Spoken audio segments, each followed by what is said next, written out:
Hey, welcome to the show, everyone. Welcome. I don't want to forget this. I feel like I forget to welcome you to the show every time, and I'm going to hop in right now and say welcome. Welcome to Of the Publishing Persuasion. I'm Angela Montoya, author of Sinner's Isle, coming out on October 31st, 2023. And I am here with the biggest cheerleader in all of the world. She is quite possibly the most supportive friend there ever was. But not only that, she is a winner. She has taken the throne. She has dethroned me as a draft race champion. She is the current champion. I am here with none other than Melanie Schubert, who cheated her way into a win, but it's okay.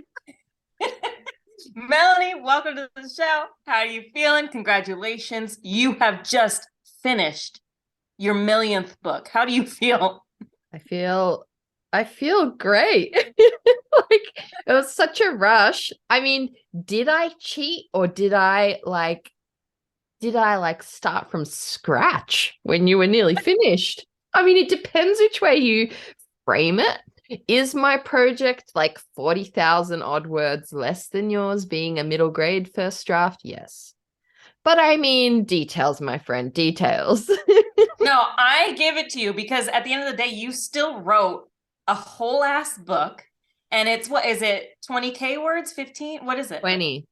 That's a lot of words that you wrote literally in 30 seconds. It feels like I was just telling you about the idea. Like, I think it was just over 2 weeks ago that I had that idea and I decided to shift momentarily from my YA. But I'm so glad I did, because this is why, like, it really did just grab me by the throat. And for me, the most exciting part is not just drafting this and being like, oh, I still love writing middle grade and it comes to me naturally and whatever. For me, the exciting part has been writing this and just realizing it's not one book. It's it has like potential for like a collection of books with so this one, The Swamp Princess, I revealed the title this week because I have zero chill with my work. And why should you? You know what I mean? Why should you?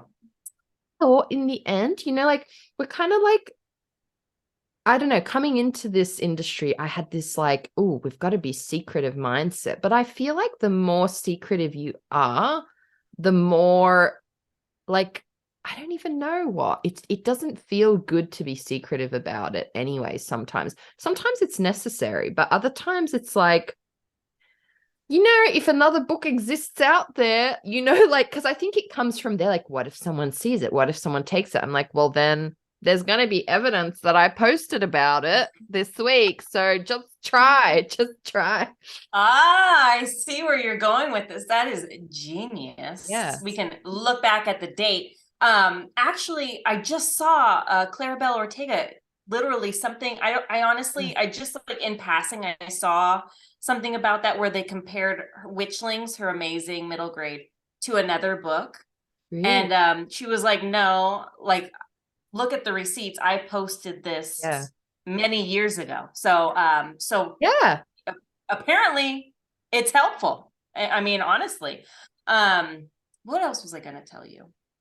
Oh, and on that same note, though, nobody will ever write a Swamp Princess book like Melanie Schubert is going to write a Swamp Princess book. I guarantee it. So even if there's similar ideas, it's never going to be the same because unless there is a Croatian Australian writer who just so happened to live your identical lifestyle and was just happened to walk past a march, it's just not going to happen. So even then, in my opinion. Yes, you're so right. And I honestly, what you've just said, even then, even if there was a clone of me somewhere and they wrote the exact same themes, the exact same vibes, even then, the way I think about this all the time, how sometimes my brain will be like, oh, let's go this way with the story. And I'm like, if I hadn't have been writing right now, would I have gone a different way? You know what I mean? Like, depending on your mood, depending on what you just watched, depending on a million other things, Yes. you choose a certain way to go with that work. And I think it's like one of the most single liberating things as well, what you were just talking about, that like, even if it was the same thing, like it's never gonna, like, how many reiterations of Beauty and the Beast do we have at this point in the world? Like, but none of them are ever the same, you know? So, Yeah. but yeah, I'm excited. So, like, I've just been having like ideas. So, as I said this week, my pitch for the vibe of this, I don't know, do you call it a series or a collection? Because it's not set in the same, it's not all Swamp Princess stories. It's like different spooky, fantastical stories. Have you ever seen When Marnie Was Here, the Ghibli film? I watched that the other day and I was like, man, that hits the vibe because it's much creepier than most Ghibli. You'd love it, I think.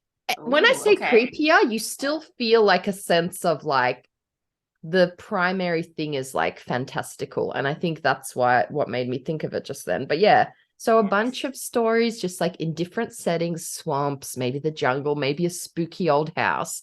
And just kind of like, you know how I love to write the things that may exist. You know, the goblins, the swamp monsters, or the sirens, be that as they may, swamp sirens.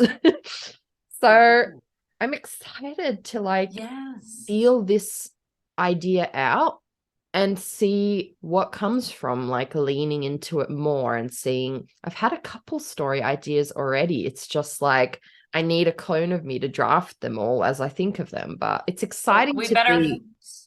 It's so exciting. I was just gonna say we better find that clone of you somewhere. She might be out there. Look around Australia and see. Yeah. No, I'm excited. So what are you thinking is the next step? Are you going to go right into revisions or rest? What are you doing? I think I will do revision straight away because it was such a fast draft. Like when I draft this fast, I literally mid text will have, please expand this detail.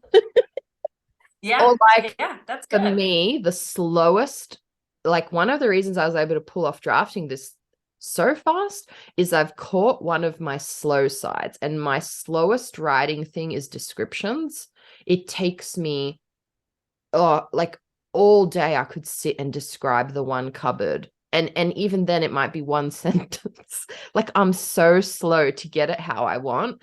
And so that's like where all the little notes are. So I think given that it's that kind of draft, I can very easily go back now and fill in that and pick up the 1,000,001 typos that are going to be there early draft. So yeah, I'll definitely slowly start plucking my way through. But yeah, I also have to start packing my apartment because whether or not we get this apartment that we may have low key, high key bought, whether or not we get it, we have to still move out in 3 weeks. Oh. So it's kind of perfect. Yeah. No, it's good. So you have put out a draft. You can revise whenever, but yeah, you've got some packing to do. I know. Oh my gosh. Well, I'm putting all the good magic energy into the universe. She is flying all the way to Australia to find you. In all things. I mean, my gosh, you have possibly a new middle grade to query, or and possibly a new house. Like you're gonna be busy. Yeah, it's so bizarre. Like, I don't know if querying prepared me for like being flash evicted and having to look for a place, but it definitely triggered me while we were doing it. Like the waiting side of things, like I feel like it's a lot more high stakes and a lot more could go either way than it is. Like fingers crossed. Fingers crossed.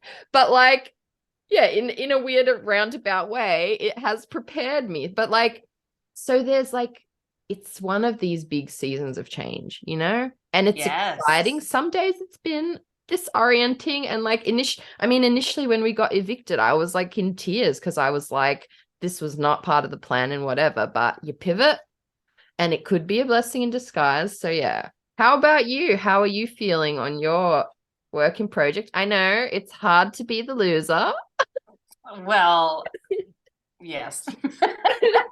Yes, it's hard to be the loser.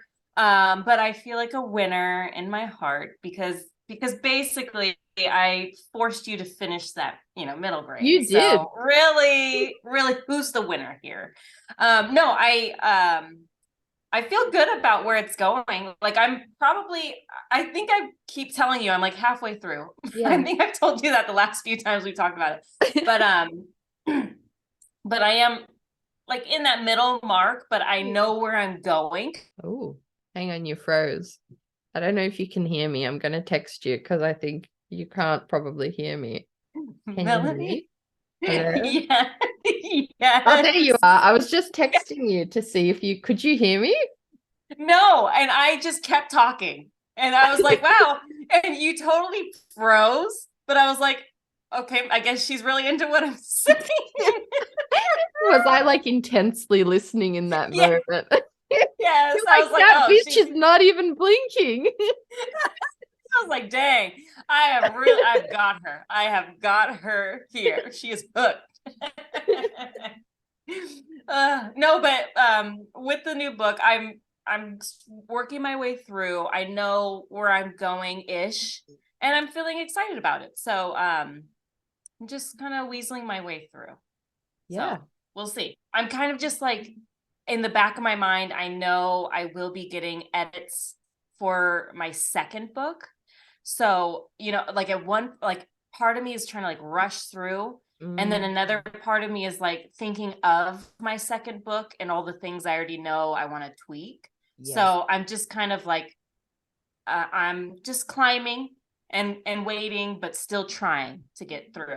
I think that's smart. That's a smart way to be because like ultimately if the other one lands in your lap, you're going to have to like keep going with that. So it's kind of like you're preempting that emotionally, but you're still plucking away at this as you go. And like, let's be honest, it's pretty damn incredible that you said like that halfway point though, but that's a book already. You already have a third book.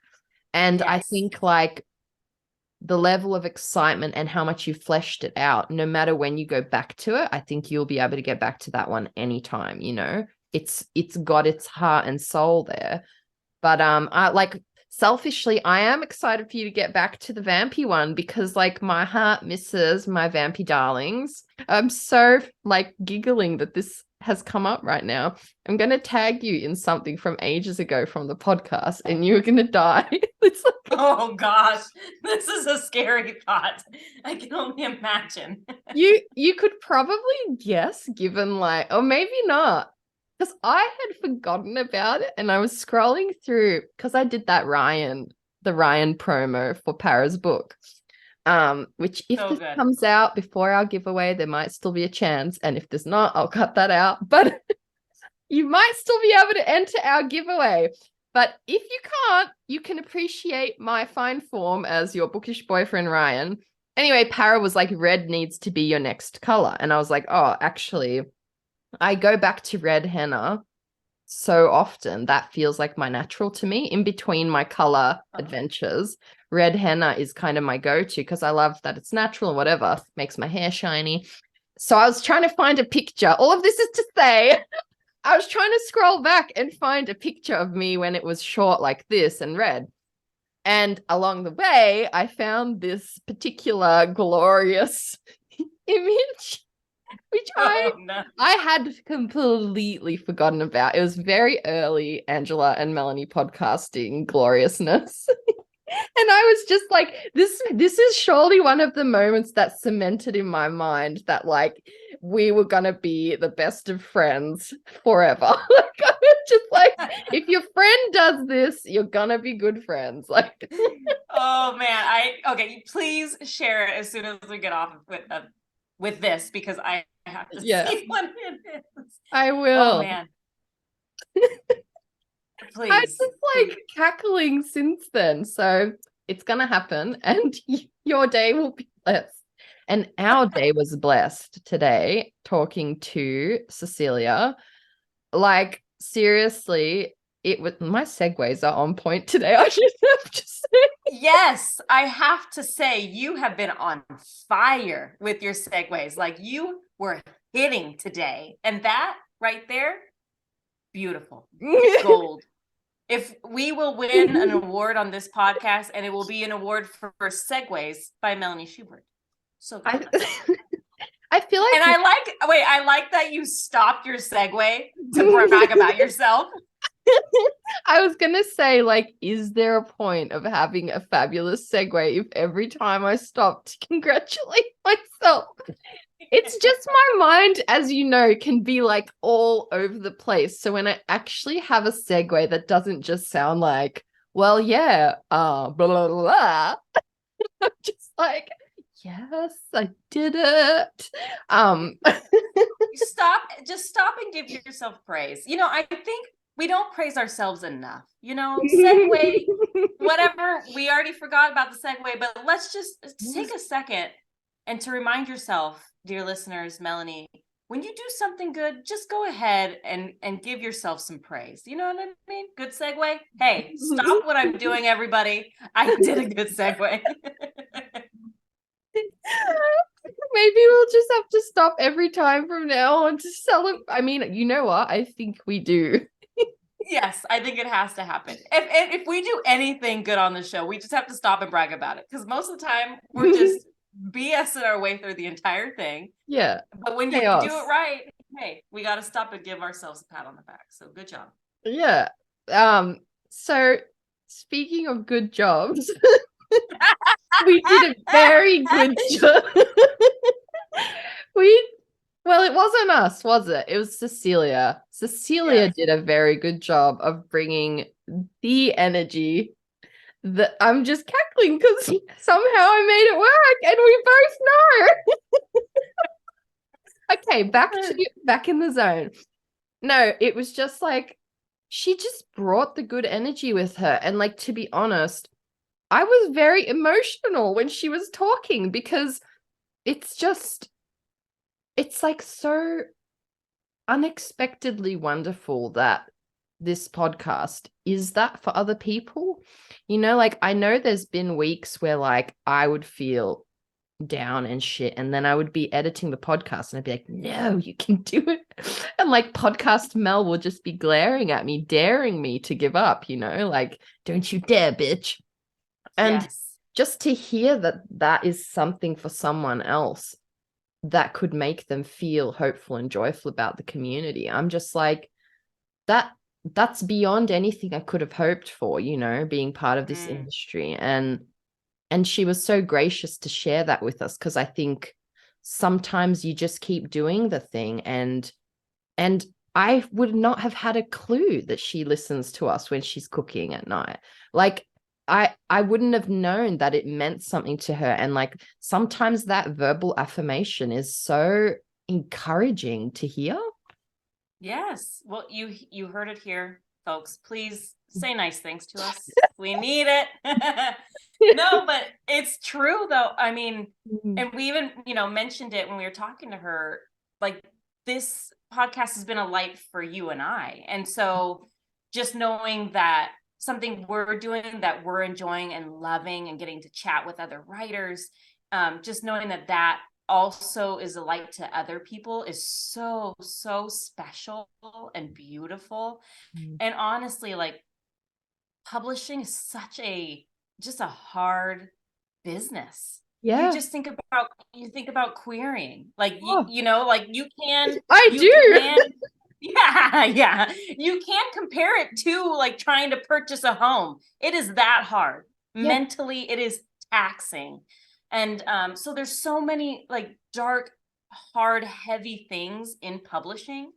And just to know that we can bring a little bit of light and laughter through all of the ups and downs, lots of downs, is just so valuable and really touching. So thank you, Melanie, and listeners, because really this has been so like healing and fun for me in so many ways, and just learning how to communicate, like learning how to speak my truth has been like just such therapy, because I feel like so many times I hold back what I think and what I feel because I'm nervous about how it will come off, or that I don't say it right. And I even still do. But this show has helped in so many ways, because I feel like I have a platform to just say whatever weird things come out of my mind, and you don't judge me for it. You know what I mean? And also we've found listeners that don't judge me for it because they also understand, because they are there too, you know? Yes. Well, like right back at you. Like I think that exists because of you, just as like that's an equivalent thing, that we both create that space for each other. And I think that is such a, like, you feed off each other's energy, and I think like that's thanks to you that I've been able to be so open, and like, and that our guests have, like, it is a safe space, and I think it is we have grown hopefully through it. But I don't know, now I'm like all starstruck and like emotional. I know. Cecilia did this to us. She did this to us. She made us emotional right now, and here we are looking at each other in the eyes, and You can't say it in that way, because then I just think of the goats, how you were just like, he's looking at me, I'm looking at him. There's nothing going on in there. I don't know why. That's why I like looking at you, Mel. I know there's not much going on. I was going to say if only, but then I wouldn't have stories to tell. Because I'm always fascinated by people who aren't anxious overthinkers. I'm just like, so what are they thinking about if they're not thinking about the general existential crises that are constantly afflicting humanity? It must be nice, you know? It must be nice. Right. No, but yes, we, as per usual, we're chattery and like gushy because gushy. I apologize. I apologize for that description, but it's because of the good chat we just had. And yeah, I will try rein my emotions back in by distracting myself. Tell me about, give me Sinner's Isle news for the week. Tell me about Sinner's Isle Corner. Thank you for that. I don't know. I've had just the best few days because Sinner's Isle has, like, I've been giving e-arcs away, and just other people have been reading it, and so getting feedback has been so fun. And a lot of the girls from our Discord have read it already, and so hearing what they had to say has been so heartwarming, and getting like the play-by-play of their thought process throughout while they're reading it live has been absolutely a blast, because I'm like, oh, just you wait, you know, because they're like, oh, I really like the King Sebastian. You know, he's got chemistry with Rosa, and I'm like, just you wait, you know, no spoilers. But like all of these different things, it's been so fun. And then our dear friend Sid, like, said the nicest things to me today about Sinner's Isle, and so yeah, I feel like a princess. Yes, you are. You're not a princess, you're a queen. You are like a queen. And it's like, it's the time, and it must be like reinvigorating you for the book, because I know you were just like tired of looking at it, tired of thinking about it. But now it's the reader's turns to shine back that magic that you put into it, you know? Yes, It good is for you. I love exciting. that. And speaking of our Pub Persuasion Discord, if you're not there yet, it's not invitation only, my friend. I mean, it is because you have to hear this. It is invitation only. It's literally invitation only. It's Okay, okay. literally you have to have an invite.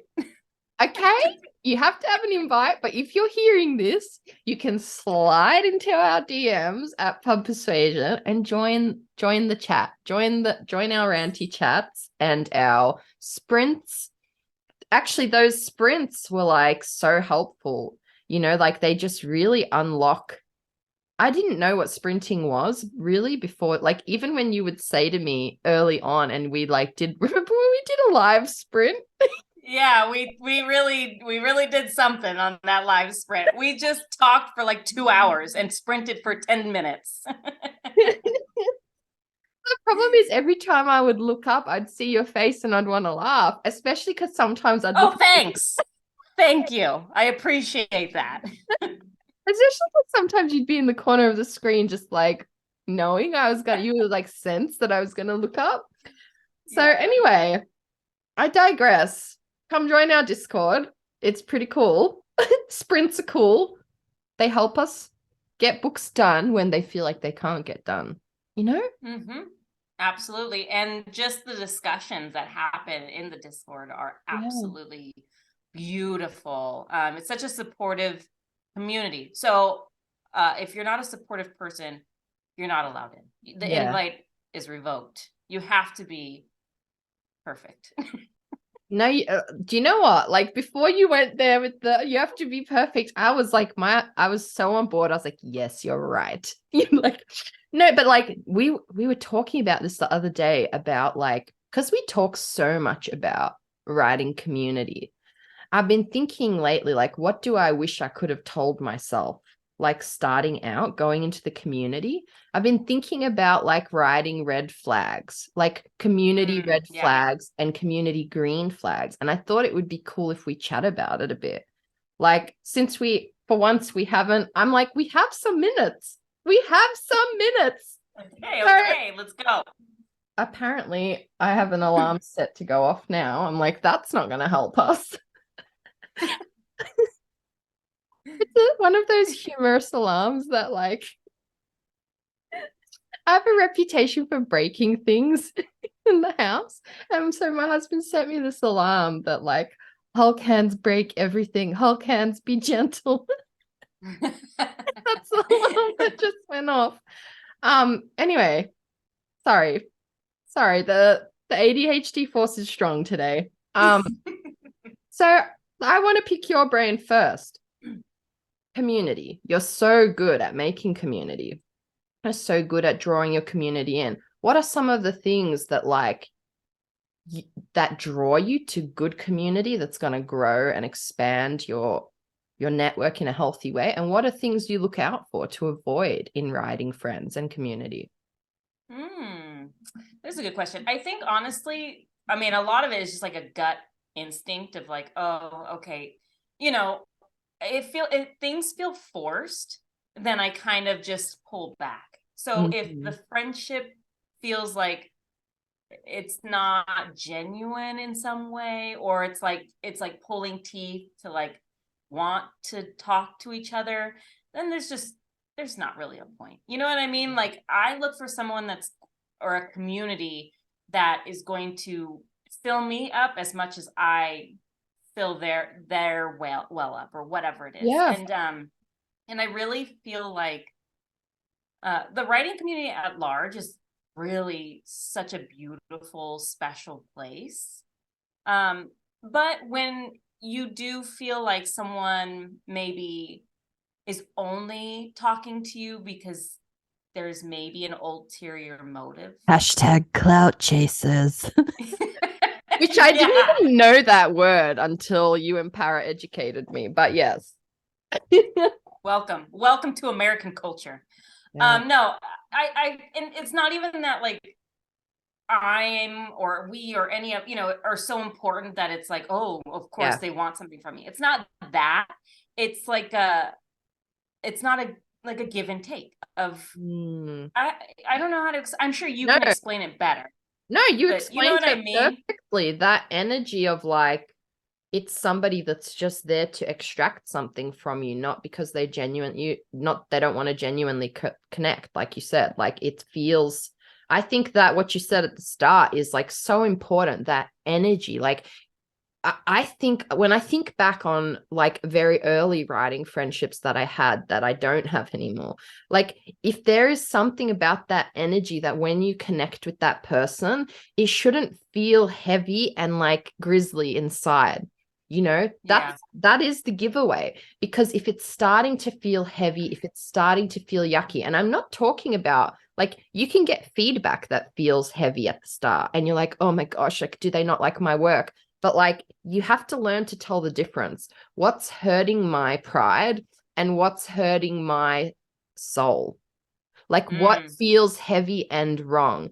And I think for me, like the biggest red flag is people who are never happy when you succeed.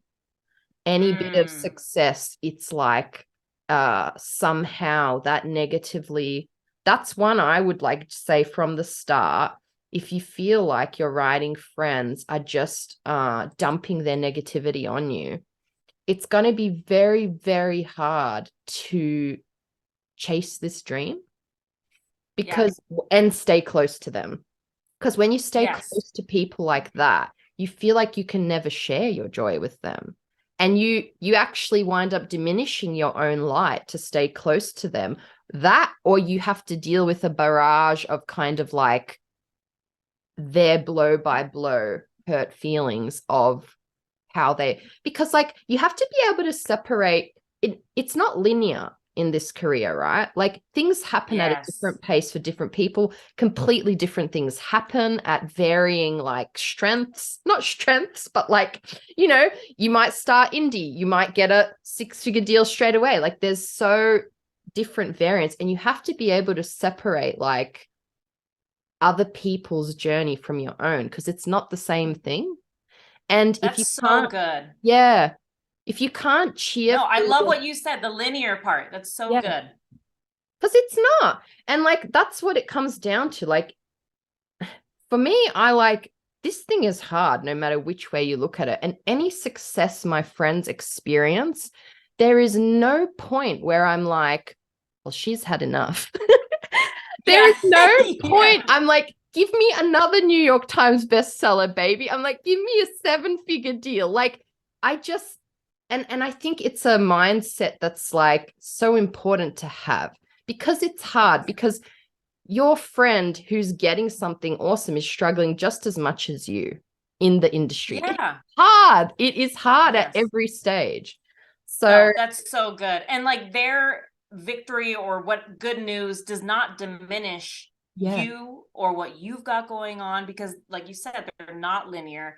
We're all going through separate journeys, and it changes and shifts throughout months, years, yeah, whatever. And so, dude, what you said about like having good news and holding it in because you can't express that good news because you're worried about what that person's going to yeah. think or say.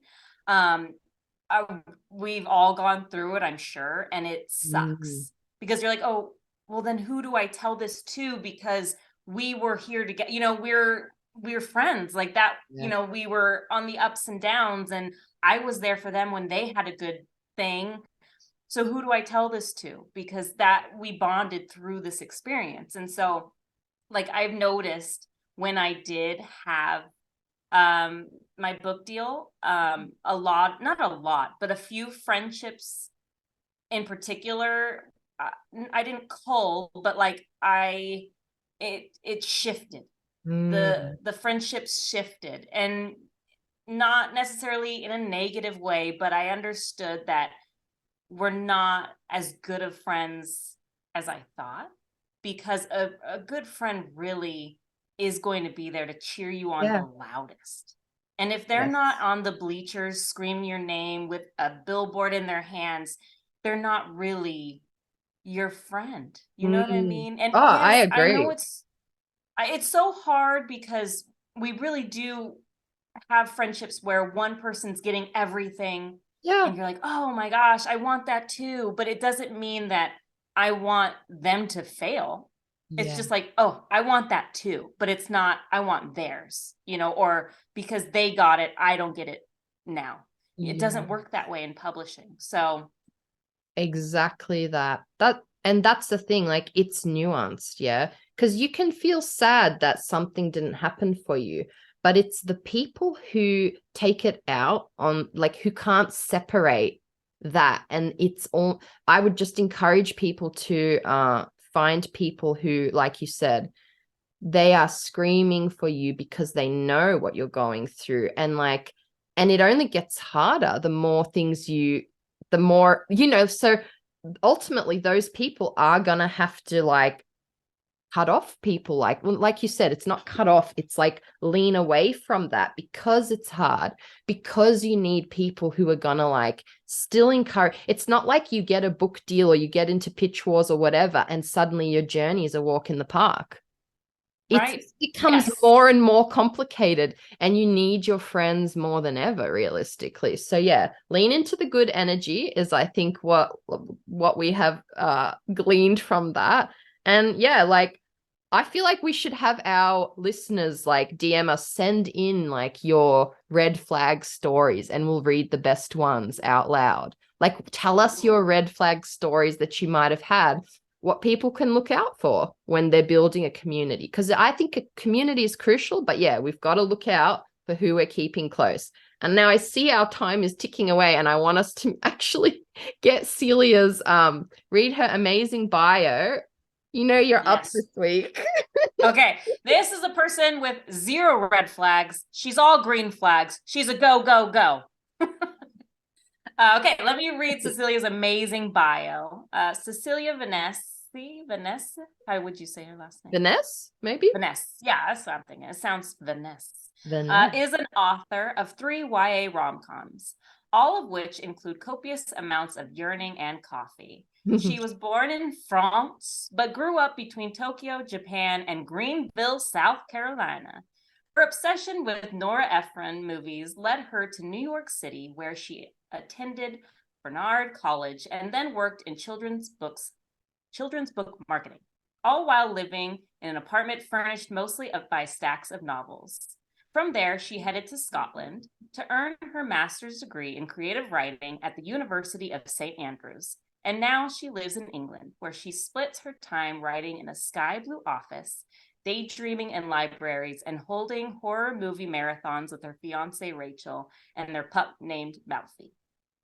The Girl Next Door is her latest novel about fake homecoming dates, swimming pool kisses, and a very chaotic, extremely bisexual love square. I love that. Glorious. Yeah, it's a fantastic episode. I'm so excited to get this one edited and in our listeners, I was going to say hands, but ear holes. I'll get it straight into your ear holes. Just insert it right into their ear holes. So, hello. Hey, hello. It worked. Yeah. I shouldn't be shocked when Zoom works, but yet somehow I still am. No, it's relatable. We've been doing this for 2+ years, and every time I'm like, thank God. It all connected. There is just no time when I'm actually trusting the technology. No. I'm always going to be a grandma in that regard, sort of poking at the screen and leaning in too close.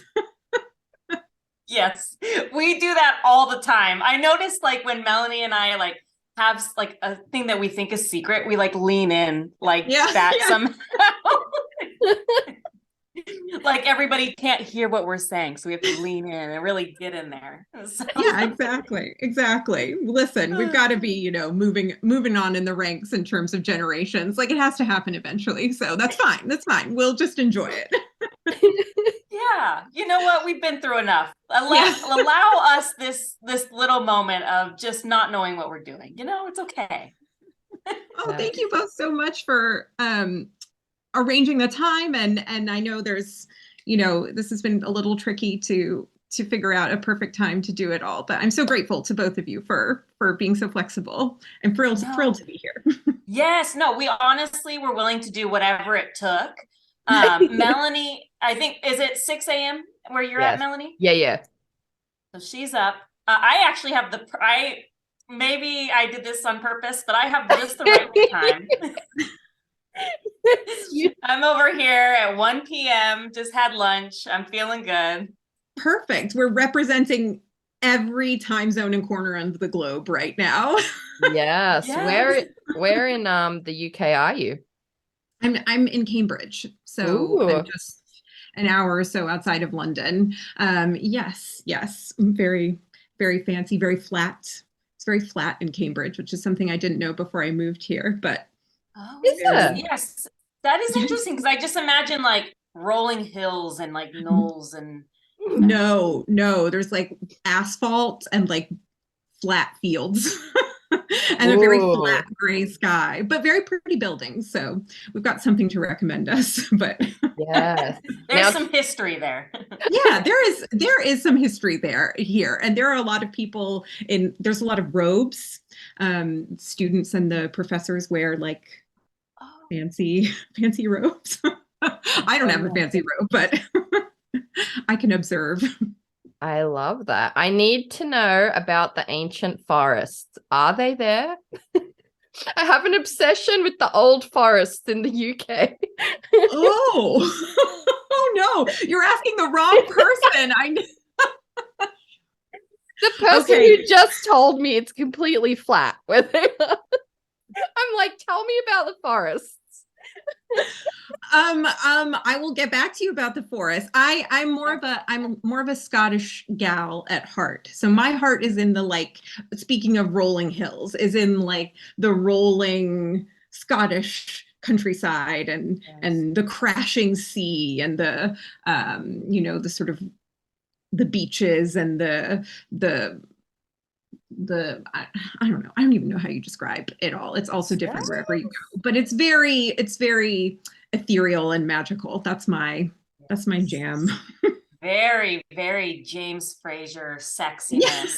We are just here for the Outlander vibes. And my mom is Scottish, so she'd be like, no, it's not like any of that. It's cold. Just cold. Less sexy, more cold. Okay. Yeah. Well, let's get into it because we're over here chat. I think we could chat for a long time. I have a feeling here. But let's get right into where did you always want to be a writer? How did your journey to writerdom start?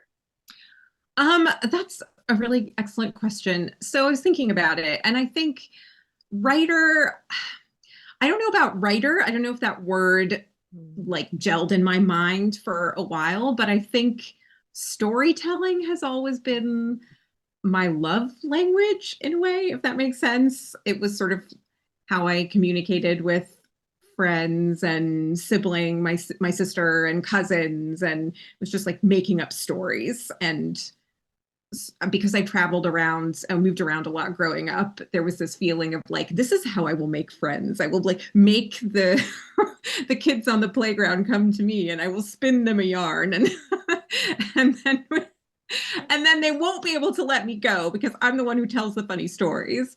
So I think that was always in my mind as that's how I communicate, and that's how I show love, and that's how I interact with the world. And then it sort of gelled into writer as I got older. And I did do my creative writing. I did do creative writing as an undergraduate, but that was a weirder time for me because I don't know. I feel like maybe everybody who writes YA or romance or anything like that maybe would relate to this. But that was when I felt that I needed to be really serious and literary in order to be a writer. I felt like the kind of place where my voice naturally fell sort of made me embarrassed. I sort of thought this isn't going to earn me the respect from my peers or earn me good grades, or, I felt like I had to become something else in order to really be a writer. So that's when I wrote a lot of stories about old men, which for some reason. Wow. You know what? It's like I haven't done the writing side. I'm always fascinated about people who have like gone and done the study for writing and how it impacts their journey. But the relatable part is right. Like I think my earliest writing was like old war poetry or something. Like because like from the view of the trenches and stuff. But Something we all three of us must know so well. Yeah. I'm an expert at old men, so I feel this. No, I'm just kidding. I don't. That's going to be the pitch for this episode. I know a lot about old men. And once I was an old man. Yeah. I feel like there's an old man trapped in my body. I apologize. Gather around. Yeah. That's how you would bring all the friends in as soon as you move to a new place. There's an old man trapped inside me. And he was always very bitter and very like life had done him wrong, and it was so hard to be so old and such a man. And no, but like it's true. Like we've talked about this on the show before. Like it can really depend on who you encounter, doesn't it? Because like I feel like that's what I felt like I should be writing about early on, stuff that was like very dark, very heavy, and like something poignant that like I don't know, that you pull from the ether or whatever, and like the writers around me would have this chip on their shoulder, like they had to prove something to the world, and I was like, I wanted to write about like dragons and like fairies and shit. And I was just, like there is this kind of like mindset that like can be quite exclusive in certain circles. That's the truth of it. No, it's true. Well, I'm assuming your book isn't about old men. You just celebrated. Yeah, I mean, it could be, and that's okay. But you just celebrated the release of your latest book, The Girl Next Door. So can you tell us what it's about? Oh, there it is. The cover is to die for. Thank you. I adore the cover. I really do. Sorry, it's catching the light because it's very shiny and shimmery. But yes, I adore the cover. I did very much gasp when I first saw it because I just thought it had that kind of feels like a sunrise. I don't know. It's a sort of a very. My first reaction was it reminded me of like Stranger Things, and I know that's maybe not the, but just that sort of otherworldly feeling. So this just published last week with Quill Tree Books. It's The Girl Next Door. The very quick pitch is that it is a sapphic YA rom-com about a chaotic bisexual fake dating love square, which is the fastest way I can possibly say it. The slightly longer pitch is that it's about Cleo, who is an aspiring horror filmmaker, and all she wants to do is go to NYU with her fellow cinephile boyfriend, Daniel.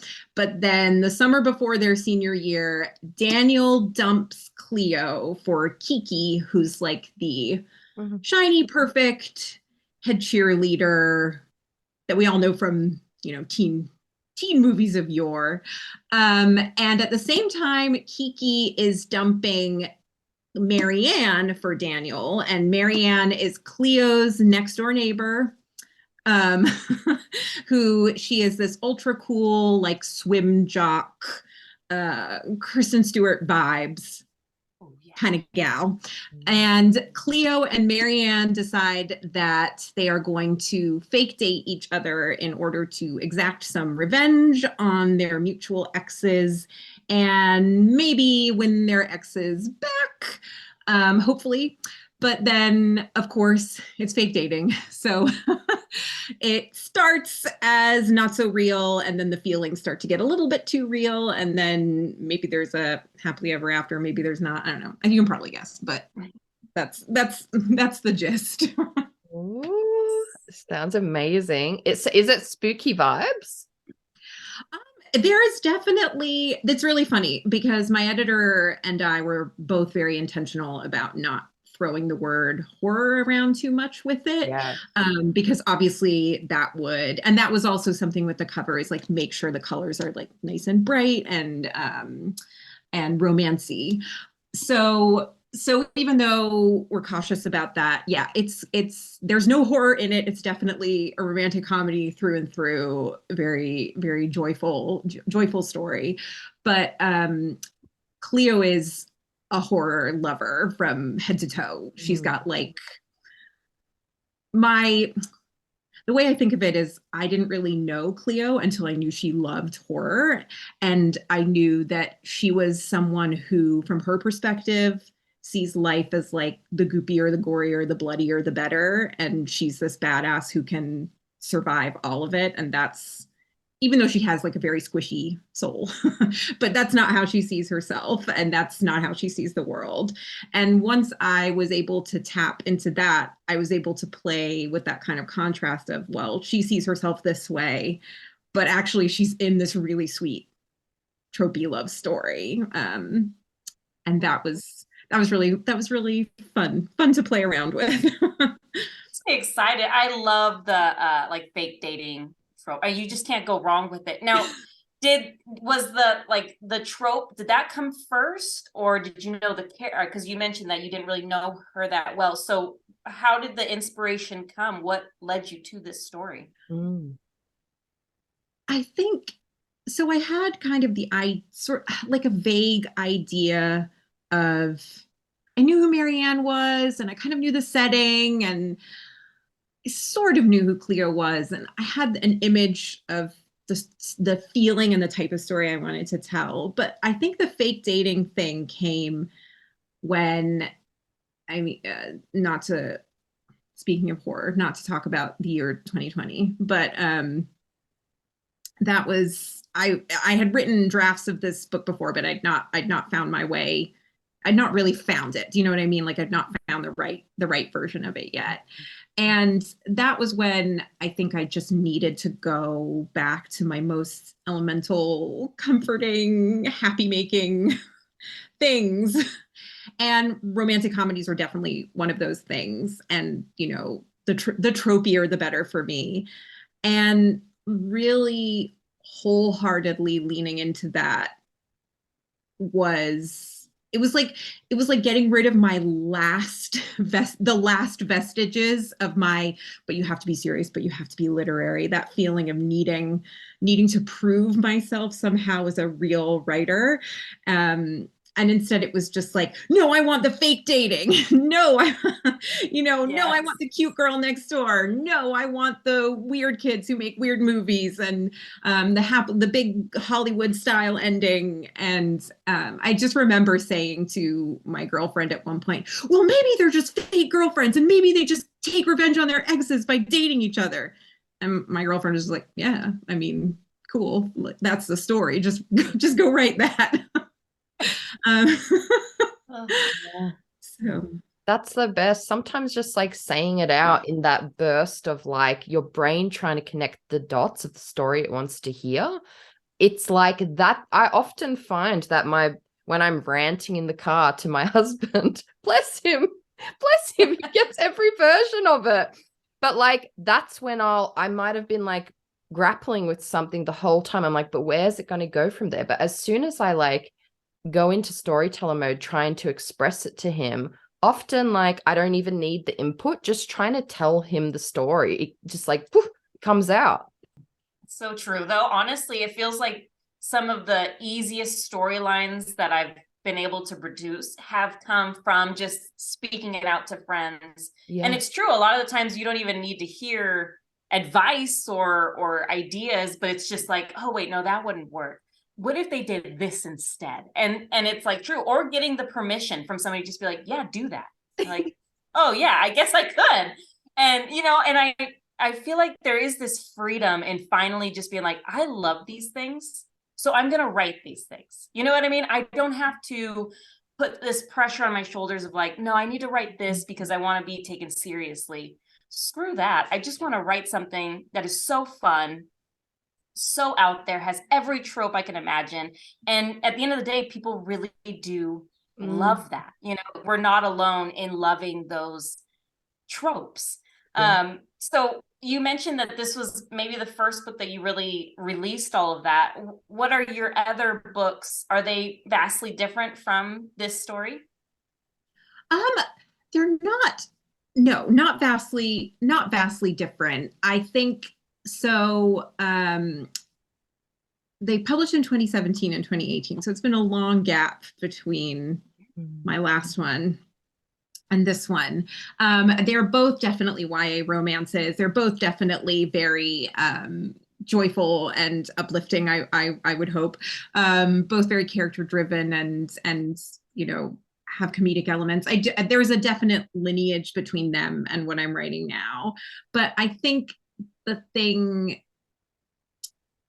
that felt slightly different for me about this book was just after the last book, which is my second book that I published, is called The Summer of Us, which it's a book I'm very proud of, but it's also a book I opened it the other day. I really don't remember anything that's in it almost, because it was pure second book syndrome. I had the most difficult, stressful, all of the things that you associate with second novel syndrome. I just burned myself out completely. I needed help and I didn't know how to ask for it. I was struggling, but felt like I shouldn't be struggling. So I just pushed myself harder. And when I came out the end of that experience, what happened was I just didn't have anything left. I wasn't in love with writing anymore. I didn't feel creative. I felt completely unmoored from the things that, you know, had really sustained me. The writing, the sort of love of story that I'd always had since I was telling weird stories on the playgrounds, you know, like sometimes weird stories about talking raccoons, like whatever, you know, that sort of elemental, like silly storytelling side of myself. I just felt was completely lost. I didn't have it anymore. So I did really pull back for a few years and was very, very lucky. I had a super, super supportive agent who understood, you know, this is what you need to do. No worries. I just knew I needed to go and kind of figure it out. And I didn't think I would. I really didn't think that it would happen. I thought maybe that was just the end of it for me. And so I think this story, I hoped that wasn't the case. I was working for that to not be the case, but I was worst case scenario in my mind that was what was going to happen. And so finding this story for me was like, it was like shaking hands with that little weird kid again. Do you know what I mean? It was like she came out of her shell and even more fully formed than before. And also I trusted her more. You know, I like loved her and trusted her more than I did earlier. And we just kind of got to sit down together and I got to tap into all of her energy, and it felt like my energy now. And I didn't feel that angst or that stress or that fear around writing anymore, or at least, you know, I felt normal levels of those things. I wasn't Wonder Woman, but but I felt much more in my skin and much more grounded as a writer than I ever had before. And so finishing this book and you know, publishing it and sharing it has felt really special to me. In some, you know, both of my other books feel really special to me as well, but this one really felt like I was moving into that next level, you know, even if just in my mind, of comfort and love in my own writing. So that, yeah, I think that's the difference is kind of internal temperature, I guess, but yes, it felt that way to me. It's a huge difference. It's like you've been on this whole personal journey to get there. And yeah, like you said something like you were like burnt out, but you didn't feel like you could be burnt out. And I was like, or like you should be. And it's something that like, it's part of like the culture surrounding publishing that's separate to being a writer. that I hate and that I think is so at odds with the creative and like how squishy and fragile our hearts and brains are. That other side of it, like, I think that there are some people who can, like, you know, keep going and it seems to not affect them. But like, I feel like at the end of the day, we all need a level of self-care. We all need a level of permission to go slower, permission to take our time and craft freely without like all these expectations and fears and whatever to make our best work.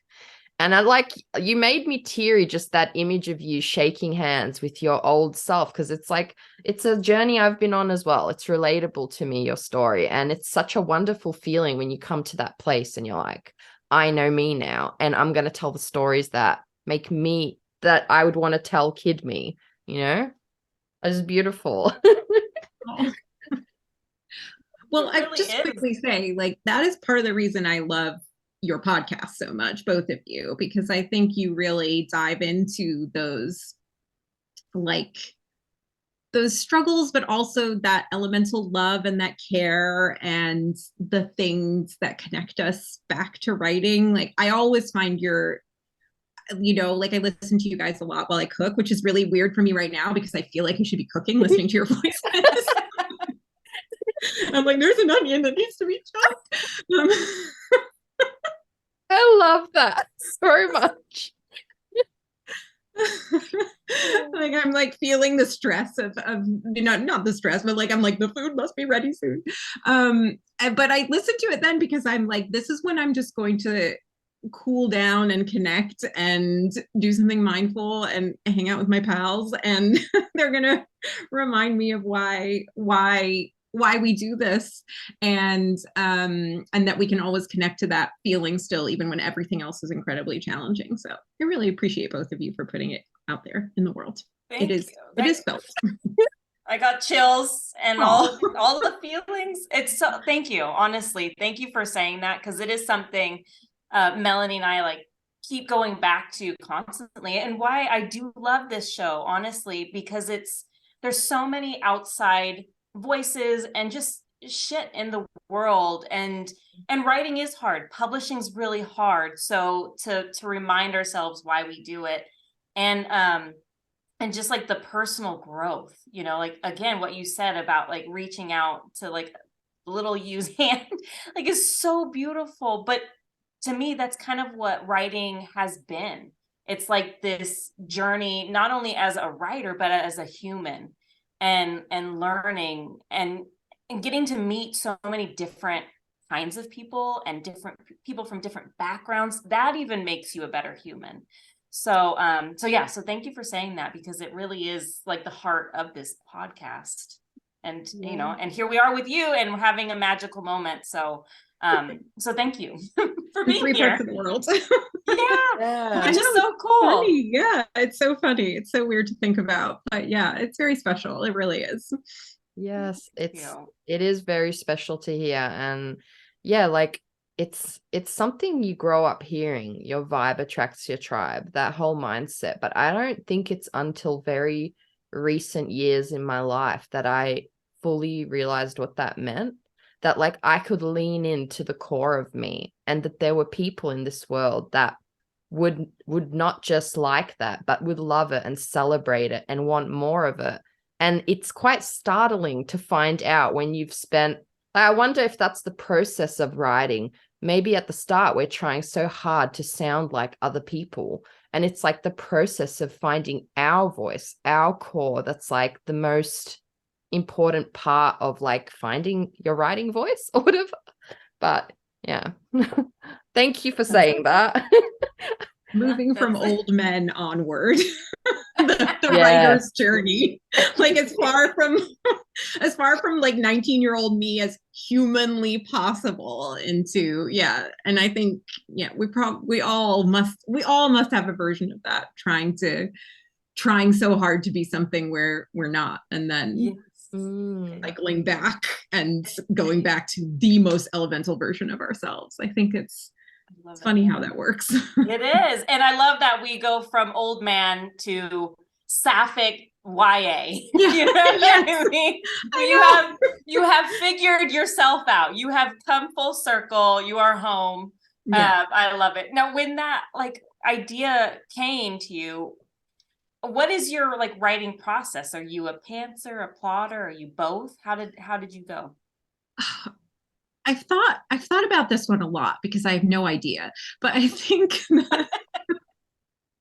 but so I think the word I would use is like I'm like an imaginer. I'm an imagineer. That's a Disney thing. I think that's like the people who design rides. Um, I I think what was so what the thing I always start out with, or the thing that drives me, is I'll usually have a few images of moments or snippets of dialogue or scenes that I really, really, really want to hit. And those are almost like energy cores for me. And I feel like my job is to move the characters toward those energy cores and to do what I need to do to get them there. And I guess in terms of the girl next door, like I knew I wanted a fake homecoming date. I wanted them to be fake dates at homecoming. I knew that I wanted a really, really, really bad double date in a haunted corn maze. I knew that. Sold. I am sold. Give me the book now. Yeah, you had me at haunted corn maze. Haunted corn maze. I was like, bad double date, haunted corn maze. It has to happen. Has to happen. And I knew there had to be a first kiss in a swimming pool. And there was maybe a couple of others, but those were the ones that kind of glowed in my mind. And yeah, and I just felt like, and then I kind of build out from there. So in order to get them to this point, you know, in order to get them to the haunted corn maze, right, that tells me so much. It tells me that it has to be, you know, in October, and it tells me that at this point in the novel, certain things have to be resolved with certain relationships, resolved enough that they would go on a double date, but maybe with other tensions there that would make it a very bad double date. So, and I mean, this is making it sound like I think about it really purposefully, but I really don't. I just feel that kind of like like a beacon. Yeah, you're an instinct writer. Yeah, no. Very much an instinct writer. Instinct writer, like that's a very powerful tool because you're seeing the scene and you derive so much from that. You're like, it has to be here because of X, Y, Z. But that's one of my favorite ways to tell a story. I think it's so good. Yeah, I think when you're a storyteller, like all of us, to some degree, we have that instinct, because we all absorb so many stories. Like they imprint in our brains, like, they create these blueprints in us. And I think we can tap into that feeling, and it has a lot of power, I think. I agree. The question of what I ask myself constantly when I'm writing, what do I want to see happen next? Like, what's my heart hungry for? Because chances are, if you like fine tune that thing of like, other people will be hungry for it too, like if you consume enough media and stuff, it's like you said, it becomes a part of you. Now, I want to ask, I'm very curious, being that I'm located in Australia, what's it like getting agents heard, book promo, publishing, all of that being international? Yeah, no, that's a fabulous question, because I think it's a global business, and it's not at the same time. It's a global and very local at the same time. For me, I think I was particularly lucky in that my agent is Molly Kurhan of the Bent Agency. And so the Bent Agency is a US agency, but she is I don't want to get this wrong, directing. I did write it down. The managing director. She's the managing director of the Bent Agency UK. She will forgive me for not knowing it off the top of my head. Molly, I'm so sorry. But yes, so she's American and lives in the UK, and she's moved a lot between the US and the UK, and she's involved in both US and UK book markets. So she's very, very knowledgeable about what it's like to be an international person, you know, working in the book world on both sides of the pond or in different parts of the world. And I think that's just made everything feel very smooth, because she always understands the unique position that I'm in, and also she's local to me, even though we're both American. You know, she's very, very local to me. So I think that has created a little bit of a homing beacon for me, and having her here. But I also feel like, you know, even if I were in the States, it's so big. It's so big. So no matter where you are, you can only extend so far. You know, my family's based in South Carolina. If I was living in South Carolina, you know, I could drive certain space, you know, certain places, but the West Coast would feel very far away still, and the Northeast would feel far away. So I think in just kind of utilizing the power of being virtually available and getting used to time zones. You know, my editor emails me much later at night than, you know, I know my mornings are going to be quiet. I'm not going to hear anything from my editor. But in the afternoons and evenings, I might hear from her. You just kind of like, you just sort of adapt to these things. And yeah, so it definitely has some weird sides to it, but for the most part, it feels relatively seamless. That's awesome. Thank goodness for the internet. You know what I mean? Yeah. It's a blessing and a curse, but thank goodness.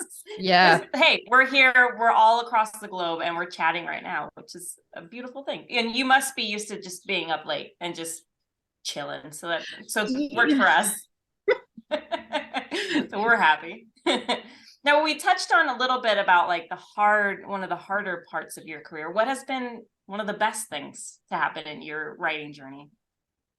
I think honestly, it's just, I don't know, in some ways it's just getting to tell stories, like just getting to continue to do that, even when things feel really hard. And, you know, there's a lot of uncertainty in the publishing world, but at the end of the day, just getting to reconnect with that love of story, and you know, connect with other people who love story just as much, and feel like, you know, I'm this little sponge absorbing books and movies and song lyrics, and I get to sort of spin them in my brain into spider webs, and and maybe someday they become books. I think that still feels so magical. It feels sort of impossible, almost like it feels like a dream. And I think when I connect to that part, I'm like, well, nothing can take that away. That's always going to be there, no matter what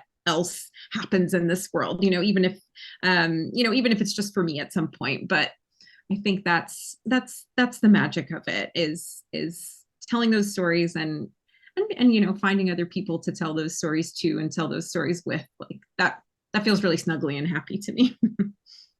Wow, that's beautiful. I got chills again. Honestly, it's just a reminder of the magic of storytelling, and like you get to keep that little girl in you alive, and she's still out here spinning stories. So it's beautiful. That's so true. And I think if you feed it, it grows, doesn't it? Like, it's funny, like when you're doing this thing, and sometimes people be like, oh, you're so creative. And it's like, I just fed that child, you know, like, I think when you get to do that, that's just the best of all. Speaking of the child within us all, is there something you would wish you say to a younger version of yourself? Oh, I think so. I think we like magically came to the thing, because when we were talking, I realized what it was, which is that, like, just don't worry so much about trying to be some version of yourself you know, like I think when I was younger, I thought like being a writer meant being cooler and wittier and more impressive than I am, like somehow like swanning through a room and with glasses and a blazer. I don't know. I don't know what I imagined, but something like sharper and cooler than I ever felt. And I actually think it's totally the opposite. It's not about sort of moving away from yourself. It's really about moving into yourself and getting really, really safe and happy there, like building your little hobbit house inside where you have everything you love and everything that makes you feel like you. And, you know, that's the joy of it, not becoming this image that you have in your mind of what you think a writer should be. Like instead it's about coming home. So I would tell baby me that. I don't know if she would listen, but I would tell her. She'd be like, you're not that cool. You thought we'd be cooler by now. Come on. Although I think ironically, when you stop trying to be cool, you become very, very cool to your tribe. That's yes, to your tribe. Exactly. Yeah. And to us, you are the coolest. I see like our time literally is gone. But I just want to say thank you for making this episode so magical and special. Yeah. And you really are just an amazing human being. So thanks for joining us, honestly. Oh, thank you. You're both such lights. I have adored this. You are a light. You shone your light on us today, and my little writer heart feels all squishy and happy.